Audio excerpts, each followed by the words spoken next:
Aujourd'hui, on vous amène avec nous pour un pansage complet, une vraie beauté de la tête aux pieds de notre cheval.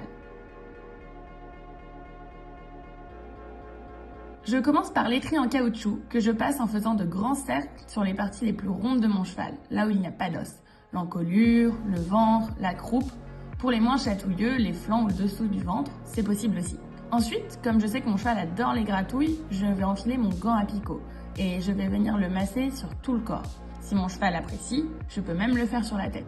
On débarrasse comme ça bien tous les poils morts et en général, les chevaux apprécient beaucoup.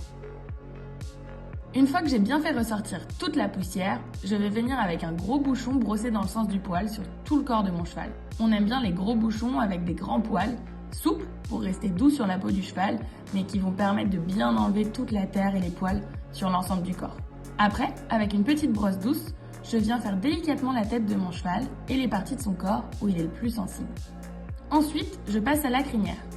D'abord, j'applique mon lustrant démêlant sur la crinière et je viens démêler avec une brosse à crin. D'ailleurs, si vous voulez la recette de notre lustrant maison, dites-le nous en commentaire.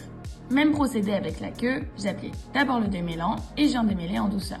Avec notre lustrant, on peut aussi mettre bien du spray en haut de la queue pour les chevaux qui ont tendance un peu à se gratter. Ça permet de bien faire repousser le poil et d'apaiser les démangeaisons si besoin. C'est parti ensuite pour les sabots. Je viens curer tous les sabots de mon cheval, antérieur, postérieur, je les brosse bien avec un bouchon un peu dur et ensuite je viens appliquer mon huile maison sur le dessous du sabot et le dessus du pied. Si vous voulez la recette de notre huile maison, n'hésitez pas à nous le dire en commentaire. C'est parti pour les finitions. J'applique mon lustrant sur l'ensemble du corps de mon cheval et ensuite je vais venir passer un petit gant en microfibre chenille. Je peux aussi mettre le spray directement sur le gant avec une petite éponge propre sur laquelle j'ai mis un produit spécial pour les zones sensibles. Je viens délicatement nettoyer les yeux et les naseaux de mon cheval. Enfin, un peu de crème sur les petits bobos. Et voilà, ça c'était un vrai bon pansage complet. Je crois que notre cheval a plutôt apprécié.